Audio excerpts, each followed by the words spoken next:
वाह, क्या आईपीओ है। मोहित यादव, अमित खन्ना, अजय कुमार जी, अब थोड़ा सा विलंब हो गया आप लोगों को प्रश्न पूछने में। चलिए कोई बात नहीं, आगे हम लोग डिस्कस कर लेंगे कभी आपके प्रश्नों को। कार्यक्रम में बने रहिए। अभी आईपीओ का सेगमेंट हमारे में जो है उसमें वहाँ पर भी बहुत सारी अपॉर्चुनिटीज़ जो है वो निकल करके आती हैं। और हर रोज़ की तरह हमारे साथ शौर्य, हमारे सहयोगी जुड़ चुके हैं हमारे साथ तमाम आंकड़े लेकर के। शौर्य, मेन बोर्ड के भी कई सारे आईपीओ हैं, एसएमईज़ के आईपीओ, मतलब आईपीओ के बाजार में धूम मची हुई है और मतलब ऐसा लग रहा है कि मतलब लूट सको तो लूट लो जैसी स्थिति है। तो बताइए कहाँ से शुरुआत करना चाहेंगे आज? जी, आज एक उस आईपीओ से शुरू करते हैं जिसका साइज थोड़ा कंपैरेटिवली बड़ा है। आज जेएसडब्ल्यू इंफ्रास्ट्रक्चर का आईपीओ खुल रहा है जो 2800 करोड़ रुपए का आईपीओ है। वो 25 से लेकर 27 सितंबर तक खुला रहेगा। इसका प्राइस बैंड है 113 से लेकर 119 करोड़ का। और जो फ्रेश इशू है वो पूरा यानी 2800 करोड़ रुपए पूरा फ्रेश इशू के तौर पर रेज हो रहा है। और आज पहला दिन है तो 12:15 बजे तक 14% भर रहा था। इसका जीएमपी चल रहा है 18 रुपये प्रति शेयर का और इसे 15% का प्रीमियम मिल रहा है। अब इसका ऑब्जेक्टिव है कैपिटल एक्सपेंडिचर और वर्किंग कैपिटल रिक्वायरमेंट का। ये कंपनी पोर्ट ऑपरेटर की कंपनी है और इंडिया की मतलब सेकंड लार्जेस्ट कंपनी है इस सेगमेंट में और काफी तेजी से बढ़ने वाली कंपनी है अगर आप देखें हम कार्गो हैंडलिंग और कैपेसिटी के टर्म्स में। अब इसमें इनका फायदा ये है गवर्नमेंट ने स्कीम्स लाए, गति शक्ति, मल्टी मॉडल प्रोजेक्ट्स, उसको लेकर कंपनी को काफी उम्मीदें हैं क्योंकि जेएसडब्ल्यू ग्रुप की कंपनी है। तो अगर उन कंपनियों इसके ऑलरेडी क्लाइंट्स हैं तो अगर ग्रुप की बाकी कंपनियों को फायदा होगा तो इसी को फायदा होगा। साथ ही साथ उसका नुकसान भी है, अगर ग्रुप की बाकी कंपनियों को लॉस होगा तो इस कंपनी के बिजनेस पर असर पड़ता हुआ नजर आएगा। उसके साथ साथ हमने हाल के टाइम में देखा कि एक्सपोर्ट इंपोर्ट में डिक्लाइन आया है। अगर अप्रैल से अगस्त की बात करें तो एक्सपोर्ट में 11.9% का डिक्लाइन आया है और इंपोर्ट में भी 12% का डिक्लाइन आया है ईयर ऑन ईयर। और उसको आगे देखें तो जियोपॉलिटिकल टेंशंस है, एफटीए जो ट्रेड एग्रीमेंट है कनाडा यूके के साथ, उसमें दिक्कत आ रही है। तो हो सकता है इस वजह से कंपनी के आगे आने वाले समय में बढ़त में दिक्कत आई, क्योंकि रिसेंट टाइम में कंपनी ने काफी तेजी से ग्रोथ करी है। काफ़ी तेज़ी से ग्रोथ की है, काफ़ी तेज़ी से रिटेल का हिस्सा बढ़ता हुआ दिखाई दे रहा है। सब्सक्रिप्शन के जो आंकड़े कह रहे हैं, अभी आज ही खुला आईपीओ और 0.86 गुना जो है वो रिटेल हिस्सा भर चुका है। तो अब थोड़ा ही हिस्सा बाकी रह गया है रिटेल पोर्शन में। हालांकि टोटल अगर हम देखें तो अभी तक 0.21% ही सब्सक्राइब हुआ है। ब्रोकर्स की राय क्या कह रही है? कैनरा बैंक सिक्योरिटीज़ कह रही है अप्लाई कीजिए, मोतीलाल ओसवाल कह रहा है अप्लाई कीजिए, निर्मल बांग कह रहा है अप्लाई कीजिए और रिलायंस सिक्योरिटीज़ की तरफ से भी अप्लाई की सलाह ही निकल करके आ रही है। तो ज़्यादातर ब्रोकरेज हाउस पॉजिटिव नज़र आ रहे हैं यहाँ पर और वो रिटेल पार्टिसिपेशन को भी देख करके समझ में आ रहा है। और इन सब के बीच में आपको बता दें कि अगर आपको और डिटेल में जानना है, रवि से तो हम पूछ रहे हैं, लेकिन मैनेजमेंट क्या सोच रही है और जो कंसर्न अभी शौर्य की तरफ से उठाए गए हैं एफटीए से लेकर के तमाम इश्यूज़ को लेकर के, कल हमारे साथ इसी समय पर जो है कंपनी की मैनेजमेंट भी जुड़ेगी।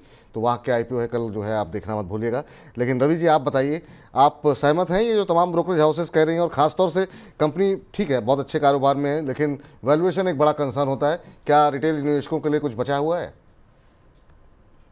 देखिए, मुझे ऐसा लगता है अभी एक दिन निवेशक थोड़ा सा और वेट करना चाहिए और खास तौर से जीएमपी प्राइसेस और सब्सक्रिप्शन को थोड़ा सा वेट कर लें, क्योंकि देखिए इससे नहीं है कि आप पहले अप्लाई करेंगे तो आपको पहले मिल जाएगा। बेटर ये है कि जो हमने 4 टिक 3 टिक बनाए हैं कि एटलीस्ट उसका सब्सक्रिप्शन 50% से ऊपर हो, ग्रे मार्केट प्राइस भी उसका कम से कम 50% का प्रीमियम दे रहा हो और दो एक कंडीशंस पर फिट बैठ रहा है। लेकिन मुझे लगता है एक दिन का अभी और वेट करना चाहिए, आज की क्लोजिंग का वेट कर लें तो कल डिसीजन लेना अच्छा होगा। लेकिन फिर भी इन्वेस्टर के पॉइंट ऑफ व्यू से अगर मैं देखता हूं तो मुझे लगता है लिस्टिंग गेन के लिए बिल्कुल करना चाहिए।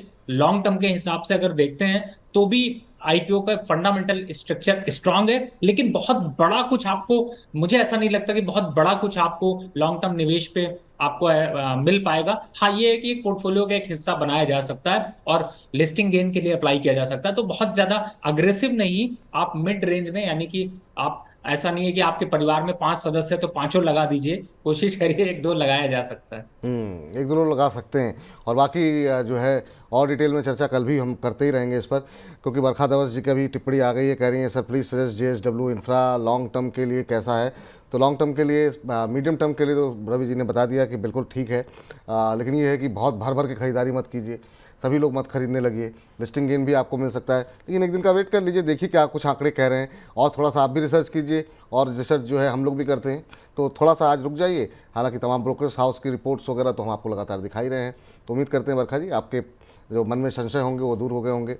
सॉरी, अगली बताइए कंपनी, आज दूसरा आईपीओ कौन सा खुला हुआ है? जी, जो दूसरा आईपीओ खुला है उसका नाम है अपडेटर सर्विसेज।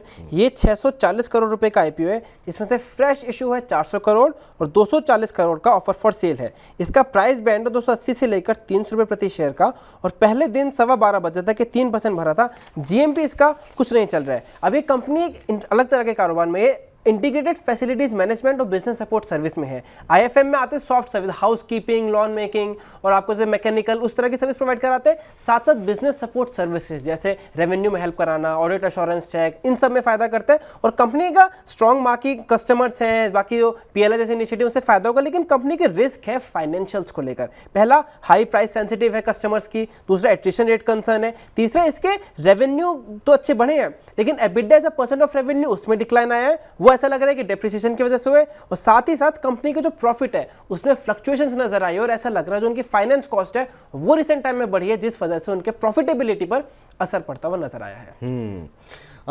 रवि सर, आपकी राय अपडेटर सर्विसेज के ऊपर? ये भी आईपीओ आज से खुला है और यहाँ पर कुछ एक ब्रोकरेज हाउसेस जो हैं वो बहुत ज़्यादा उत्साहजनक नहीं दिखाई दे रहे हैं। दिलीप दावड़ा साहब का कहना है कि मे अप्लाई, स्वास्थ्य का इन्वेस्टमार्ट कह रही है अवॉइड, और आनंद रिकाठी का मानना ये है कि अप्लाई किया जा सकता है। अप्लाई करने की सलाह उनकी तरफ से आई है। रवि जी, आपकी तरफ से क्या सलाह रहेगी?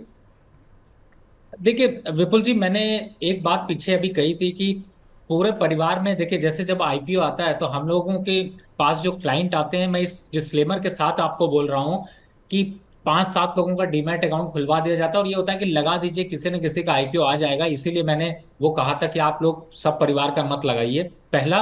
दूसरा, इस आईपीओ को भी अगर समझने की कोशिश करें, अरे सर कुछ आईपीओ छोड़ने भी चाहिए, और इस आईपीओ को अभी फिलहाल तो शौर्य जी ने जो फंडामेंटल बताए उसको फिर से रिपीट करके सुनिए, आपको समझ में आ जाएगा। मेरी तरफ से ना है, थोड़ा इंतजार कर सकते हैं। अगर आपके कल तक कुछ जीएमपी अपडेट होता है, कुछ सब्सक्रिप्शन आता है, कंपनी कुछ पॉजिटिव करती है, इवेंट कुछ ऐसा हो जिसमें कुछ अपडेट दे, तो समझ में आता है। फिलहाल तो अभी के हिसाब से ना, अभी के लिहाज से ना। तो यहाँ पर बिल्कुल भी कोई जो है इफ़ बट वाली बात नहीं है। हाँ, अगर आपको शौक ही है, लगाना ही है, तो आपकी मर्जी है, आप लगा सकते हैं जो आप करना चाहें। हाँ, सब्सक्रिप्शन के आंकड़े और बाकी जीएमपी वगैरह अगर बढ़ते हैं तो हो सकता है कुछ लिस्टिंग गेन आपको मिल जाए, पर अदरवाइज रवि जी की तरफ से ना है। आज के तीसरा आईपीओ की क्या स्थिति है? ये तीसरा आईपीओ है मनोज वैभव जेम्स। ये 22 तारीख को खुला था और 26 सितंबर तक खुला रहेगा। इसका प्राइस बैंड है 204 से लेकर 215 रुपये प्रति शेयर का, और ये 270 करोड़ रुपए का आईपीओ है, जिसमें 210 करोड़ रुपए फ्रेश इशू है और 60.2 करोड़ का ऑफर फॉर सेल है। आज 25 सितंबर को 12:15 बजे तक 28% भरा था, और जीएमपी चल रहा है इसका 18 रुपये, जो इसे 8.37% के प्रीमियम पर लिस्टिंग दिखा रहा है। तो ये स्थिति यहाँ पर है। Manoj Vaibhav gems and jewellers sir, south की बड़ी जो है कंपनी है, और अभी क्या लगता है आपको जेम्स एंड ज्वेलरी में क्या स्थिति दिखाई दे रही है? यहाँ पर प्रॉफिट मार्ट की तरफ से कहा गया है कि लिस्टिंग गेन के लिए अप्लाई किया जा सकता है, apply for listing gains. Sushil finance की तरफ से न्यूट्रल है वो, इस पर उनकी कोई भी राय नहीं है, और बीपी वेल्थ की तरफ से कहा गया है अप्लाई। तो यहाँ पर भी रुख जो है वो काफ़ी बटा हुआ है। आप किसके साथ हैं सर? देखिए मुझे ऐसा लगता है इस समय, अगर विपुल जी देखता हूं तो मैंने इसी शो में कहा था कि ज्वेलरी और के स्टॉक्स में अभी मुझे कुछ अट्रैक्शन नहीं दिखाई देता, क्योंकि ये फ्रेश इशू लेकर आ रहे हैं।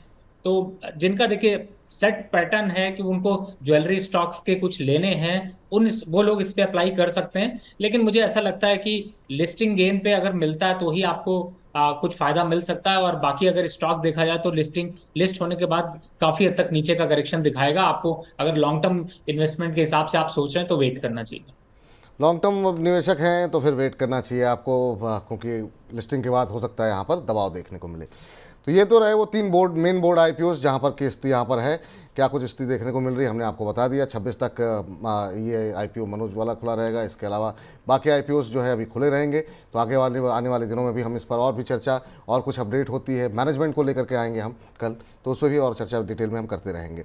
लेकिन एसएमई क्षेत्र में काफ़ी एक्शन देखने को मिल रहा है, तो मैं चाहूँगा कि बहुत संक्षेप में शौर्य, जितने आप एसएमई आईपीओ हैं फटाफट अपडेट दे दीजिए। जी, एसएमई के 5 आईपीओ आज खुले हैं, उस पर जल्दी बता देते हैं। पहला है डिजिको स्टूडियोज। ये 25 से 27 सितंबर तक खुला रहेगा। 168 से लेकर 171 का इसका प्राइस बैंड है। ये 30.48 करोड़ रुपए का आईपीओ साइज है और इसका फ्रेश इशू है 21.56 करोड़ का और 8.92 करोड़ का इसका ऑफर फॉर सेल है। आज पहले दिन 12:15 बजे तक अच्छा खासा भर गया है, 5.31 टाइम भर गया है। जीएमपी चल रहा है इसका 155 रुपीज प्रति शेयर का, जो इसे 90% के प्रीमियम पर लिस्टिंग दिखा रहा है। दूसरा है साक्षी मेडिटेक एंड पैनल्स, ये भी 25 से 27 सितंबर तक खुला रहेगा। 92 से 97 प्राइस बैंड है। आईपीओ है 45.16 करोड़ का और पूरा ही ऑफर फॉर सेल है और आज 12:15 बजे तक 36% भरा था। इसका जीएमपी चल रहा है 30 रुपीज प्रति शेयर, जो 30.93% के प्रीमियम पर लिस्टिंग दिखा रहे हैं। तीसरी कंपनी है इंस्पायर फिल्म्स, ये भी 25 से 27 दिसंबर तक खुला रहेगा। 56 से 59 रुपीज इसका प्राइस बैंड है। 21.23 करोड़ का आईपीओ साइज है, जो पूरे फ्रेश इशू है। आज 12:15 बजे तक 1.8 टाइम्स भरा था। जीएमपी इसका भी 30 रुपये चल रहा है, लेकिन क्योंकि प्राइस कम है तो प्रीमियम इसका 50% दिखा रहा है लिस्टिंग पर। फिर एक और कंपनी न्यू जैसे टेक्नोलॉजीज, वो भी 25 से 27 सितंबर तक खुला रहेगा। 44 से 47 रुपीज इसका प्राइस बैंड है। आईपीओ का साइज है लगभग 40 करोड़ रुपए का, जो पूरा फ्रेश इशू है और आज ही 12:15 बजे तक 9% भरा था और इसका जीएमपी चल रहा है 0 रुपये। जो एक आखिरी कंपनी जो आज खुले वो अरेबियन पेट्रोलियम, वो 70 रुपए का प्राइस ब्रांड है जी। वो 27 सितंबर तक खुला रहेगा। आईपीओ 20 करोड़ रुपए का है और आज 12:15 बजे तक 11% भरा था। जीएमपी इसका भी 0 रुपए चल रहा है। चलिए सर, रवि सर, संक्षेप में कोई टिप्पणी आपकी इनमें से किसी पर भी, या फिर अभी अवॉइड करना चाहेंगे? देखिए, इन सभी को अगर मैं कंपैरिजन करूं तो मुझे इंस्पायर आईपीओ थोड़ा सा ज्यादा अच्छा लग रहा है, क्योंकि इनका जो पूरा फंड जुटाना है वो करीब 20-21 करोड़ के बीच का है। छोटा फंड है, लेकिन सबसे बड़ी बात है कि ये फिल्म में इन्वॉल्व है और इनके कई सीरियल्स जो हैं, वेब सीरीज जो हैं, वो काफी सक्सेसफुल रही हैं पीछे। तो मुझे लगता है कि उसका फायदा यहाँ पर रहेगा। छोटा साइज है तो थोड़ा पटाखे आपको मिल सकते हैं, यानी कि आपको रिटर्न मिलने की यहाँ पर प्रोबेबिलिटी है, तो आप इसमें एक बार को अप्लाई किया जा सकता है। लेकिन आपको ये ध्यान रखना है कि पूरे आईपीओ का कंपैरिजन करके ही यहाँ पर निवेश करें। जो लोग फिल्म इंडस्ट्री के या फिर इस तरीके के स्टॉक्स को चूज करते हैं, उनके लिए काफी अच्छा है। बिल्कुल, तो ये आप करना चाहें तो आप निवेश कर सकते हैं। तो आगे भी अब अभी तो आईपीओ तमाम ये खुले ही रहेंगे, तो हम लोग आगे भी और विश्लेषण करते रहेंगे और फ़ोन लाइन पे या फिर जूम पे या फिर सीधे रवि जी के साथ हम संपर्क करते रहेंगे और भी एक्सपर्ट हमारे साथ जुड़ेंगे। तो फिलहाल के लिए हमारे इस खास सेगमेंट वाह क्या आईपीओ है में इतना ही। वाह क्या आईपीओ है।